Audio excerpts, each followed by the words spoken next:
No início dos anos 1960, no set do icônico filme de guerra The Great Escape, Charles Bronson, conhecido por seus papéis de durão, fez um comentário assustador para seu colega David McCallum.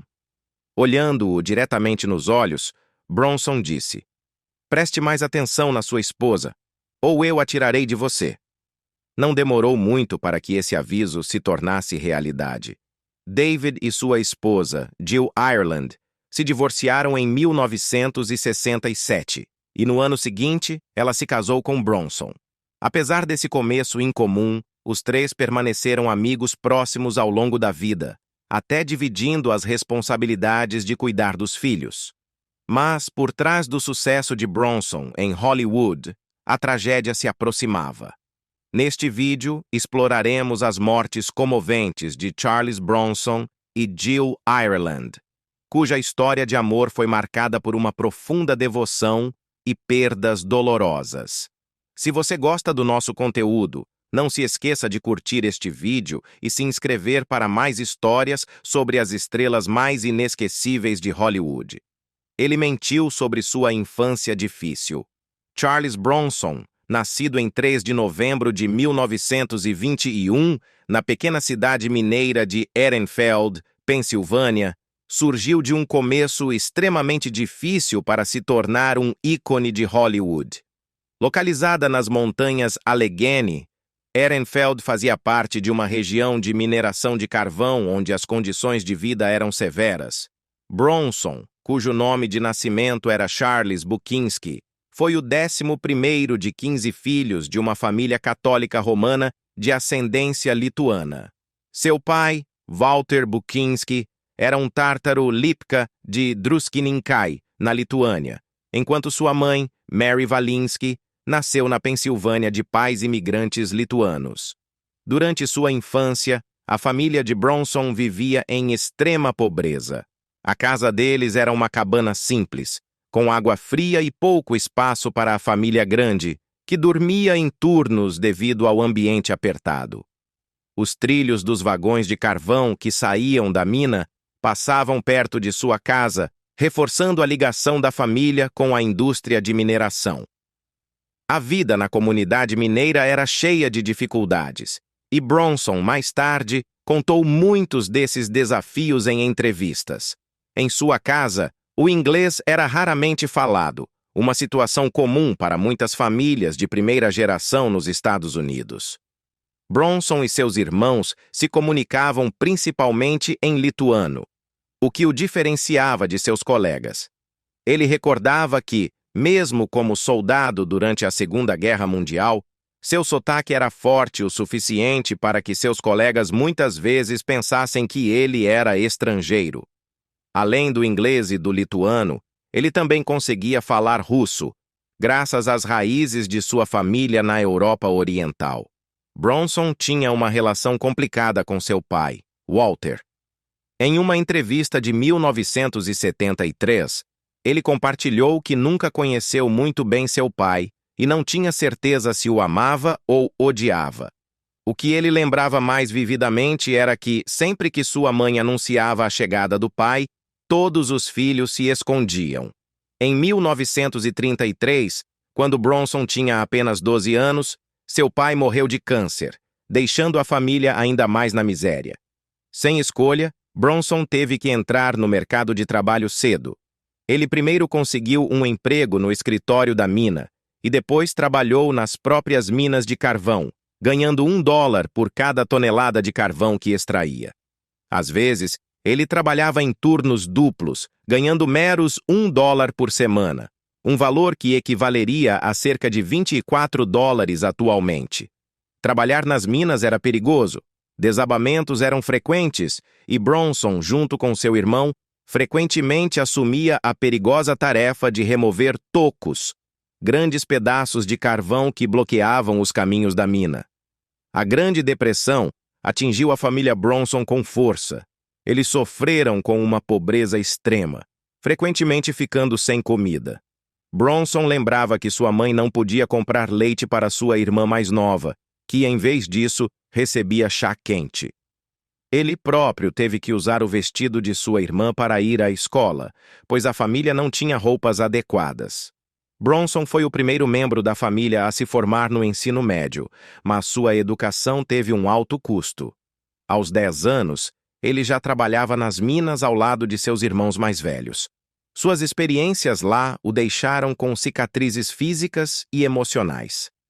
Bronson frequentemente falava com amargura sobre esses 6 anos de trabalho exaustivo, que o deixaram com cicatrizes permanentes nas pernas e no torso. Trabalhar nas minas escuras também o fazia sofrer de dores de cabeça e claustrofobia. Nunca consegui tirar o cheiro de carvão das minhas narinas, ele lamentava.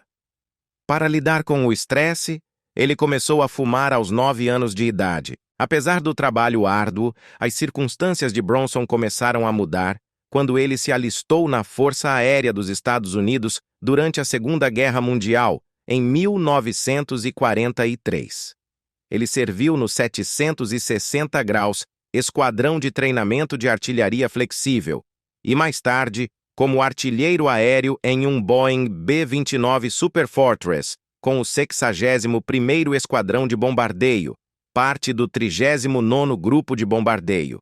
Baseado em Guam, Bronson participou de 25 missões de combate sobre o Japão e recebeu uma medalha Coração Púrpura por ferimentos sofridos em batalha. Mais tarde, ele refletiu positivamente sobre sua experiência militar, afirmando que ser convocado para o exército foi a melhor coisa que lhe aconteceu. Isso lhe proporcionou uma fuga das condições duras das minas de carvão e lhe deu 3 refeições diárias, além de roupas adequadas pela primeira vez na vida. A disciplina e a estrutura da vida militar, juntamente com a camaradagem que encontrou entre os soldados, ajudaram Bronson a construir confiança. Isso também melhorou seu inglês, uma língua que ele raramente falava em sua infância na Pensilvânia. Após ser dispensado do serviço militar, Bronson teve dificuldades para encontrar direção. Ele assumiu uma variedade de empregos: motorista de caminhão, operário siderúrgico e trabalhador nas minas.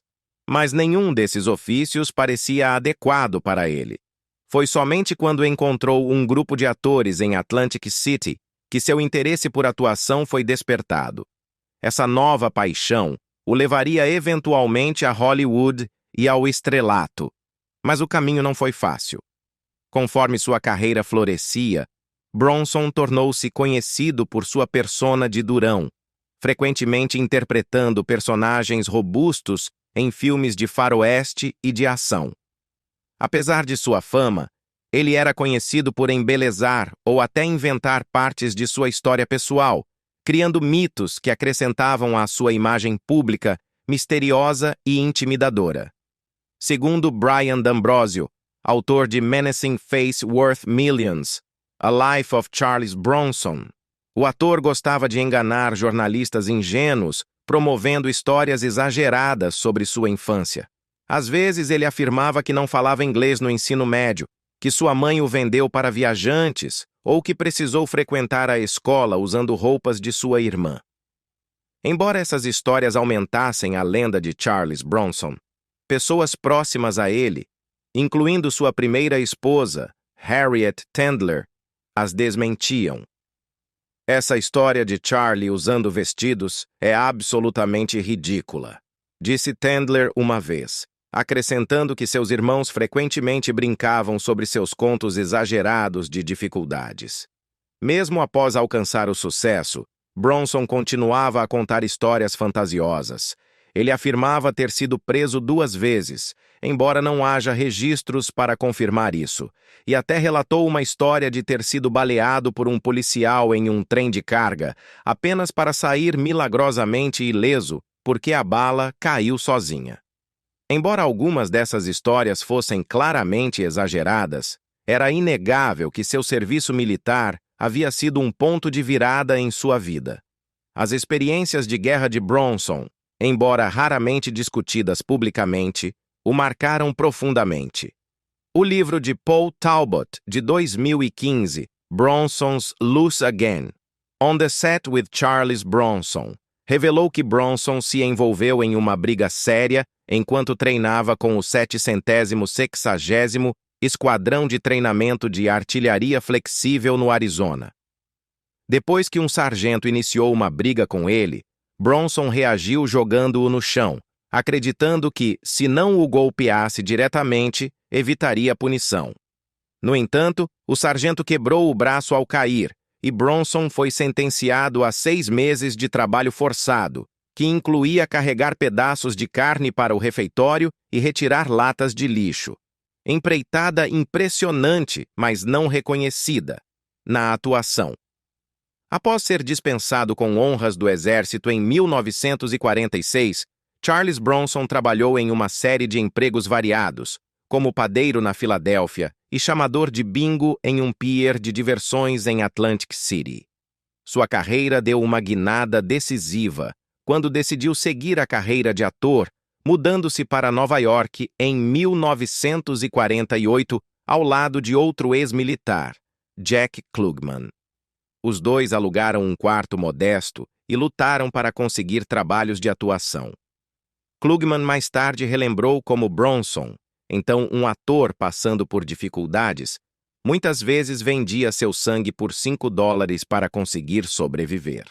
Seu forte sotaque eslavo também criava obstáculos, e ele recordava ter sido repreendido durante uma audição por pronunciar incorretamente a palavra heroína. A introdução de Bronson à atuação foi um tanto casual. Enquanto trabalhava em Atlantic City após a Segunda Guerra Mundial, ele foi convidado por um grupo de teatro para ajudar a pintar cenários. Essa experiência acendeu sua paixão pelo palco. Em 1951, ele conseguiu seu primeiro papel no filme Você Está na Marinha Agora, aparentemente porque era o único ator que conseguia arrotar sob comando. Nos 2 anos seguintes, Bronson se dedicou a estudar teatro em Filadélfia e Los Angeles.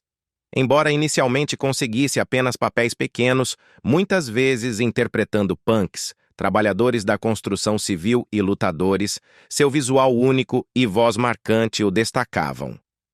Refletindo sobre o início de sua carreira, Bronson comentou em uma entrevista de 1972 que já havia sido estereotipado por sua fala ridícula e aparência áspera. Eu não parecia ou soava como o cara que ficava com a garota. Eu parecia uma pedreira que foi e dinamitaram, disse ele. No auge da paranoia anticomunista em Hollywood nos anos 50, Bronson temia que seu sobrenome lituano, Bukinski, pudesse atrair atenção indesejada durante a cruzada anticomunista do senador Joseph McCarthy. Para evitar suspeitas, ele mudou seu sobrenome, inspirado por uma placa de rua com o nome Bronson, que ele e seu amigo Steve McQueen viram enquanto dirigiam por Los Angeles. Conforme sua carreira avançava, Bronson começou a conseguir papéis mais significativos. Sua grande chance veio em 1960, quando foi escalado como Bernardo O'Reilly no faroeste 7 Homens e um Destino, uma adaptação do filme japonês Os 7 Samurais, de Akira Kurosawa. O sucesso do filme abriu portas para ele, e ele continuou estrelando uma série de filmes icônicos, incluindo Fugindo do Inferno, A Batalha das Ardenas, Os 12 Condenados e Era Uma Vez no Oeste, de Sérgio Leone. O carisma inato e a presença forte de Bronson na tela rapidamente o tornaram um ator requisitado, especialmente nos mercados europeus. Embora Bronson tenha desfrutado de uma carreira de sucesso nos Estados Unidos, ele era reverenciado como uma verdadeira estrela na Europa.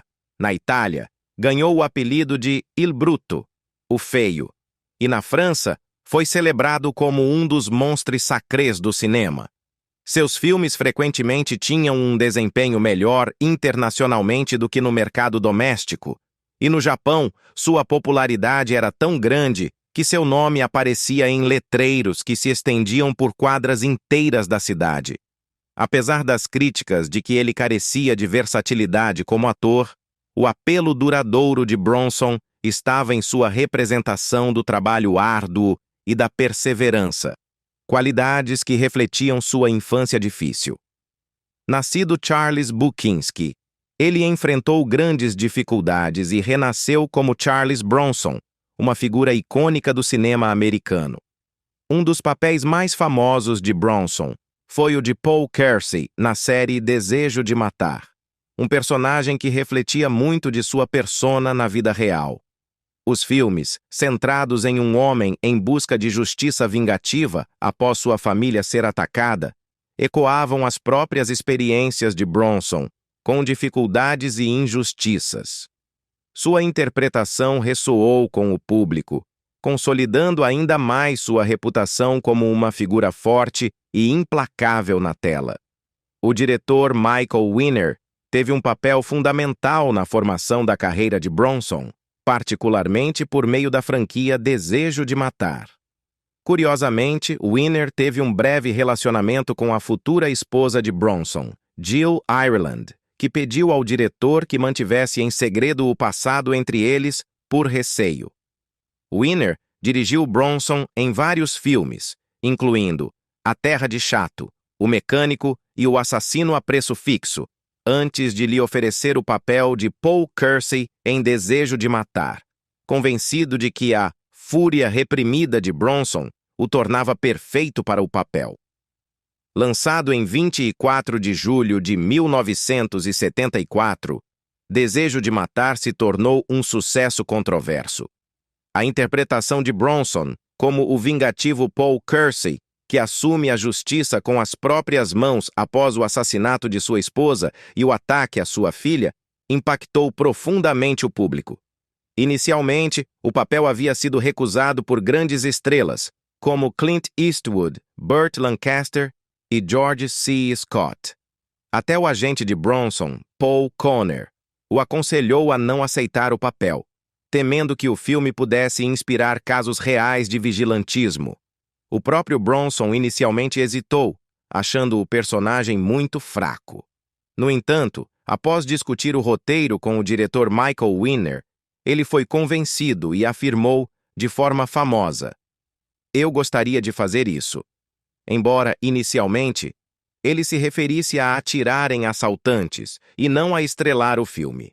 O sucesso de Desejo de Matar, que arrecadou $22 milhões com um orçamento de 3,7 milhões, ajudou a consolidar Bronson como uma grande estrela.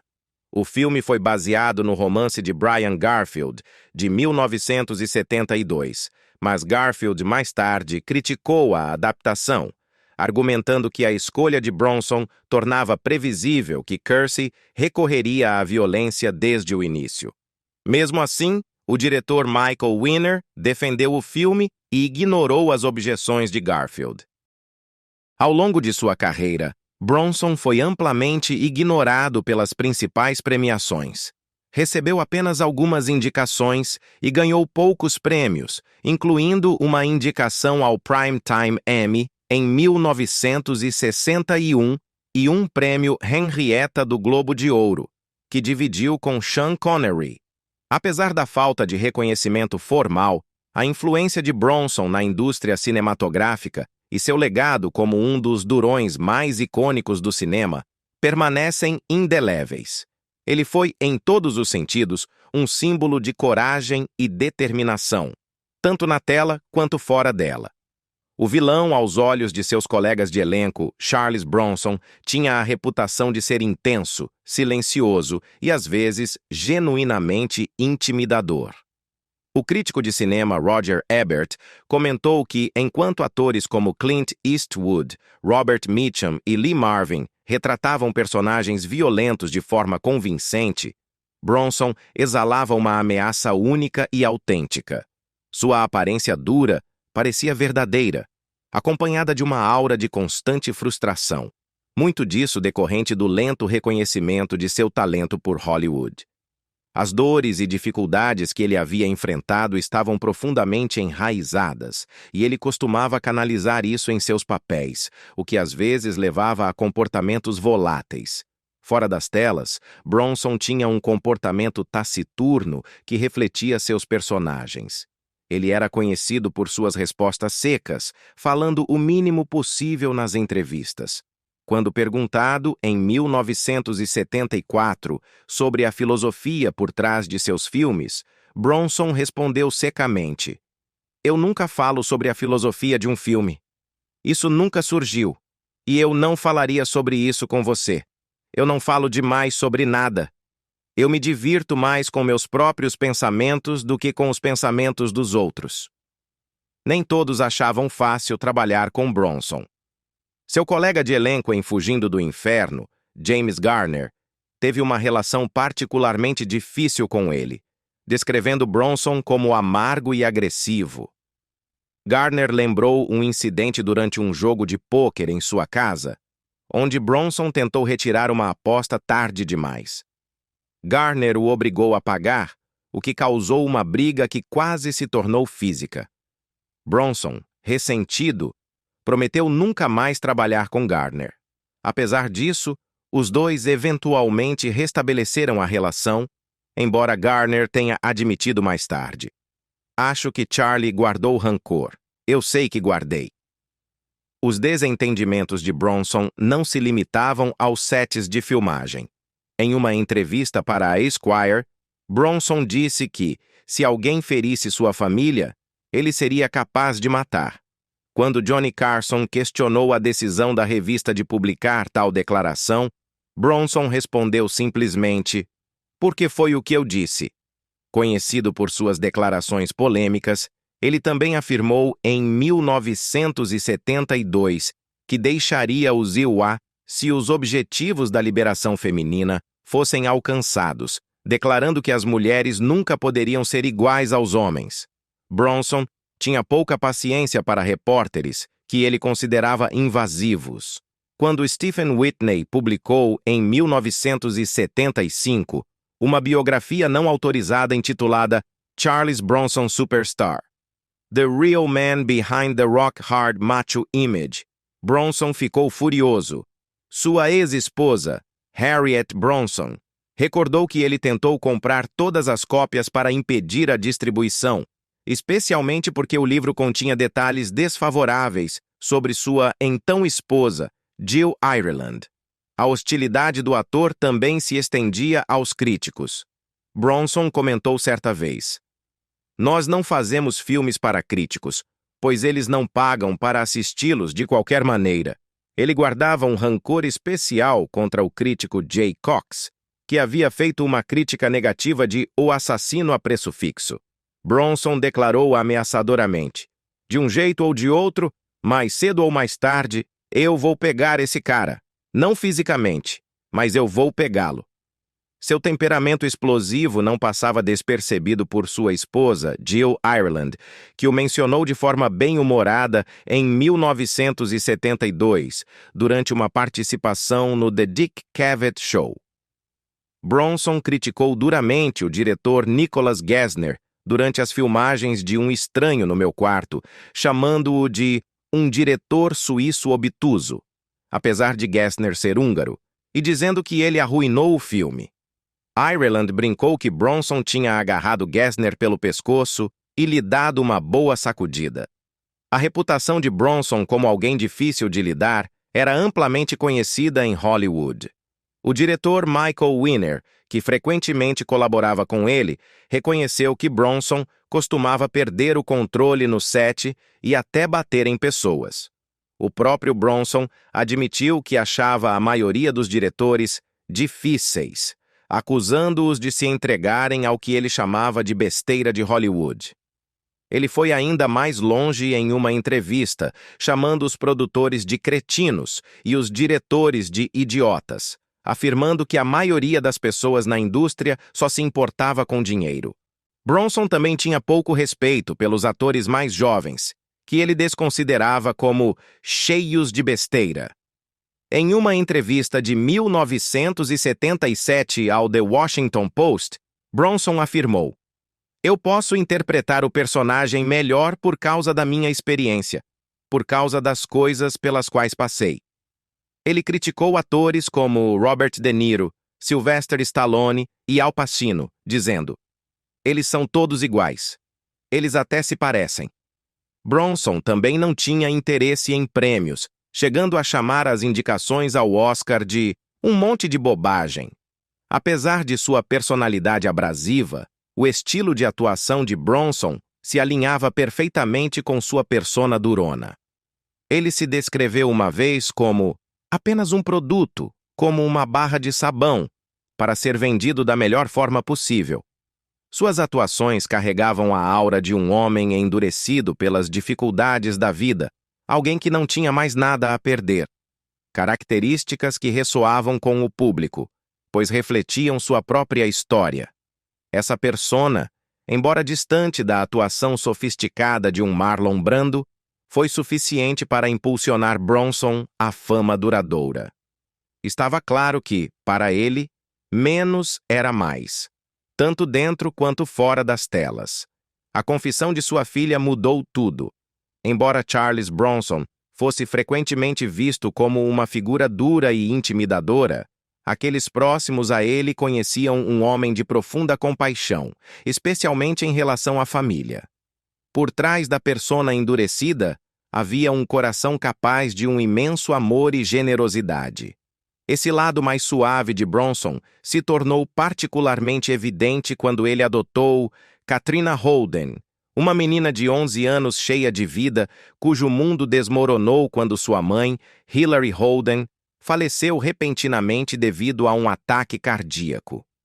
Hilary, uma diretora de elenco britânica e mãe solteira, não tinha família próxima, deixando Katrina órfã.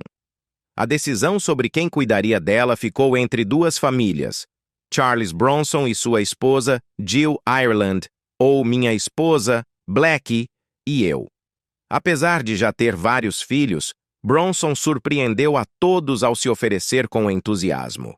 Foi um momento em que as pessoas tiveram um raro vislumbre do verdadeiro Bronson. Embora sua reputação fosse a de um homem de postura intensa, ele era profundamente compassivo e estava animado para oferecer um lar a Katrina. No funeral de Hilary, lembro-me de ver Katrina, aterrorizada e sozinha, enquanto Bronson a acolhia em sua longa limusine preta, proporcionando-lhe segurança em um momento difícil. Katrina floresceu, estudando na UCLA e na Sorbonne, em Paris, antes de iniciar uma carreira como escritora e diretora.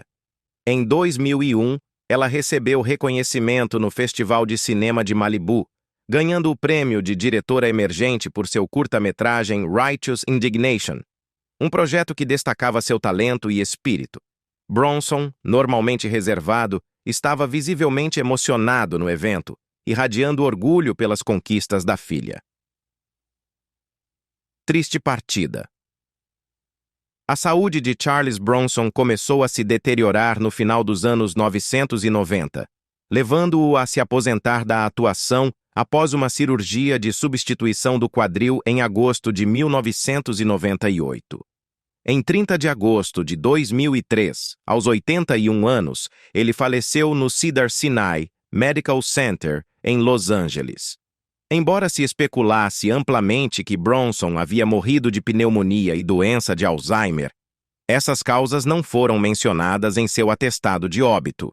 Em vez disso, as causas listadas incluíam insuficiência respiratória, câncer de pulmão metastático, doença pulmonar obstrutiva crônica e cardiomiopatia congestiva. Durante a fase final de sua vida, os problemas de saúde de Bronson o mantiveram recluso. Ele estava recebendo tratamentos holísticos e convencionais para o Alzheimer de médicos em Los Angeles e Nova York. Sua irmã, Catherine Pidgeon, contou à imprensa que a família havia notado há quase um ano que algo estava errado, pois Bronson simplesmente não estava sendo ele mesmo. Ela descreveu como ele começou a falar muito devagar, com palavras ocasionalmente arrastadas, embora ainda reconhecesse seus entes queridos. Sua família, incluindo sua terceira esposa, Kim, estava ao seu lado durante o período difícil. Catherine acrescentou: Kim é devotada a ele e promete permanecer ao seu lado, observando como Bronson havia se transformado de um homem antes enérgico e perspicaz para alguém que parecia confuso. Bronson foi sepultado no cemitério de Brownsville, em West Windsor, Vermont.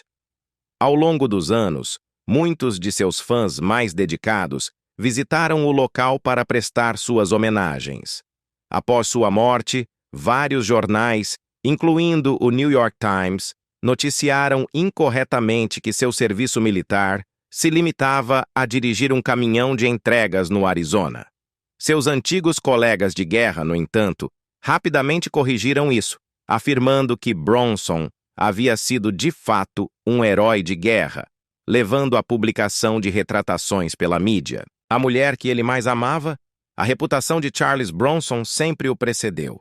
Ele exalava machismo, era famoso por ser reservado e tinha uma conhecida tendência a guardar rancores. O tipo de pessoa que você não gostaria de abordar na rua, Bronson tinha uma aura que intimidava sem precisar dizer uma palavra.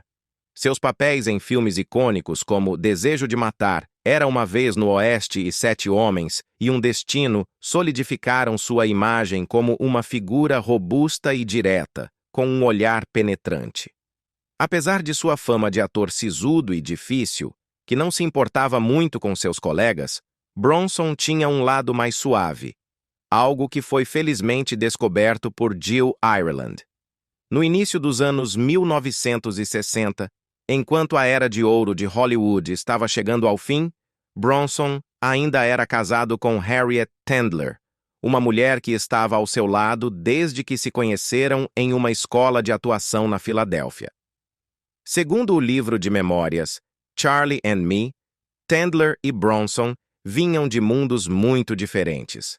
Ela tinha 18 anos e era filha de um próspero fazendeiro, enquanto Bronson, 8 anos mais velho, cresceu em meio à pobreza.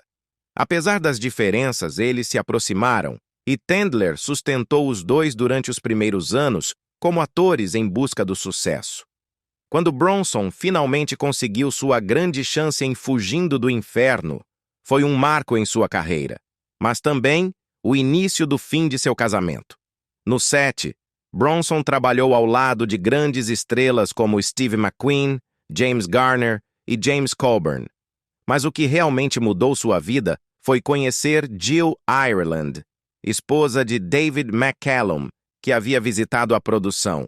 Bronson teria dito a McCallum: "Eu vou me casar com sua esposa", o que deixou o ator escocês compreensivelmente irritado. Contudo, a ousada previsão de Bronson se concretizou. Depois de sua separação de Tendler em 1965 e o divórcio entre McCallum e Ireland em 1967, Bronson e Ireland se casaram em 1968.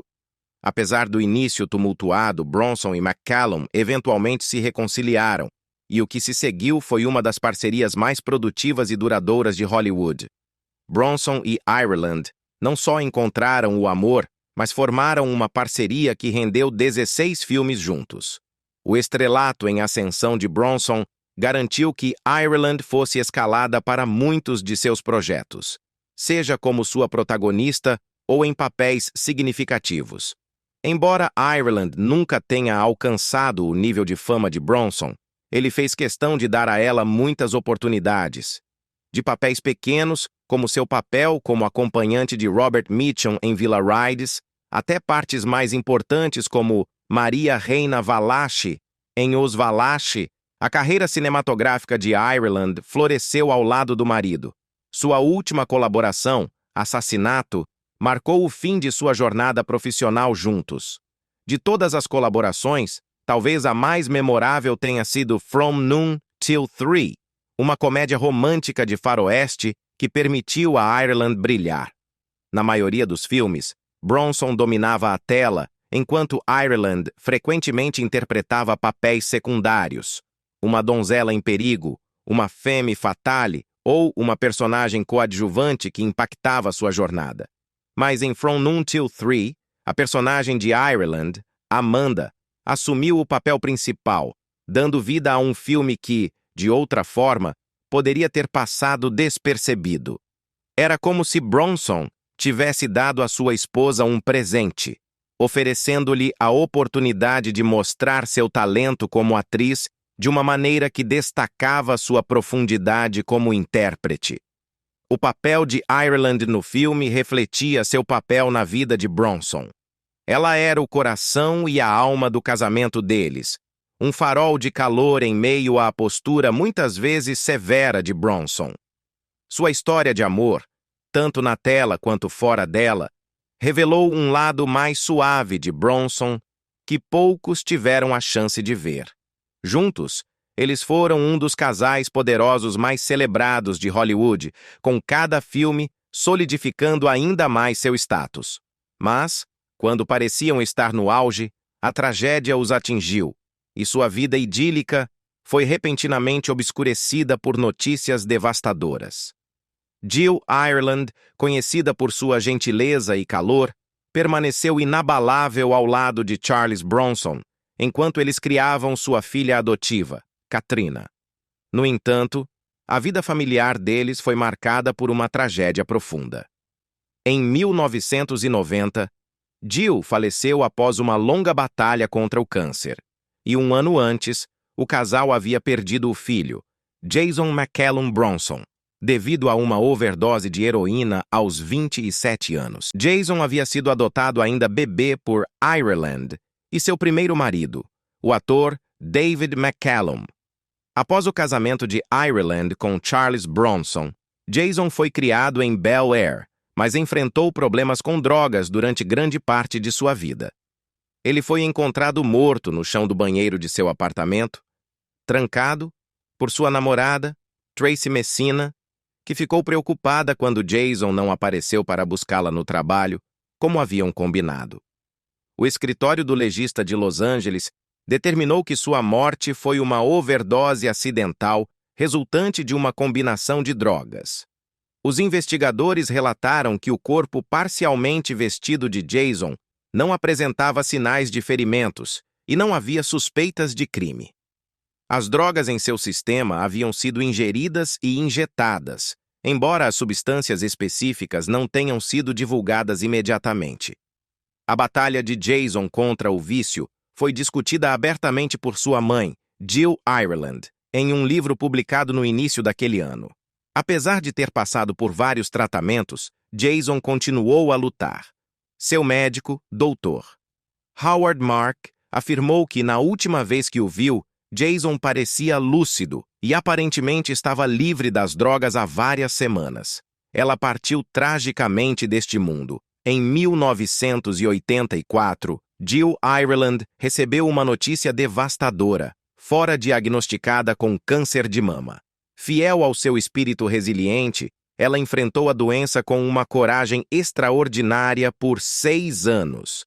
Durante esse período, Ireland compartilhou sua jornada pessoal através de 2 livros emocionantes, Life Wish, A Personal Story of Survival e Lifeline, My Fight to Save My Family. Seus relatos sinceros ofereceram esperança e inspiração para outros que enfrentavam lutas semelhantes. Em reconhecimento à sua bravura, Ireland foi homenageada com o Prêmio Coragem da Sociedade Americana de Câncer pelo presidente Ronald Reagan, um testemunho de sua determinação e graça diante de tanta adversidade. Apesar de seus valentes esforços, Ireland sucumbiu à doença em 1990, falecendo em sua casa em Malibu, com um Charles Bronson, de coração partido ao seu lado. Sua morte deixou Bronson profundamente abalado, marcando uma mudança profunda em sua vida. Embora ele tenha se casado mais tarde com a cantora Kim Weeks em 1998, a lembrança de Ireland permaneceu sempre viva em seu coração. Como uma homenagem à sua falecida esposa, Bronson mandou fazer uma bengala personalizada com uma seção oca, onde guardou um pouco das cinzas de Ireland. Ele carregou essa bengala consigo até seu próprio falecimento em 2003, devido à pneumonia. Quando Bronson foi sepultado em Vermont, a bengala, com as cinzas de Ireland ainda dentro, foi enterrada ao seu lado, simbolizando o vínculo duradouro deles, mesmo na morte. Ao refletirmos sobre as vidas emocionantes de Charles Bronson e Jill Ireland, fica claro que sua história de amor foi tão cativante quanto qualquer filme que estrelassem, repleta de paixão, dor e resiliência. Sua jornada nos lembra da fragilidade da vida e da força do amor, mesmo diante de perdas inimagináveis. Qual parte dessa história tocou você mais profundamente? Compartilhe suas reflexões nos comentários abaixo. Se achou este vídeo interessante, deixe seu like e inscreva-se no nosso canal para mais mergulhos profundos nas vidas das lendas de Hollywood. Obrigado por assistir e nos vemos no próximo vídeo.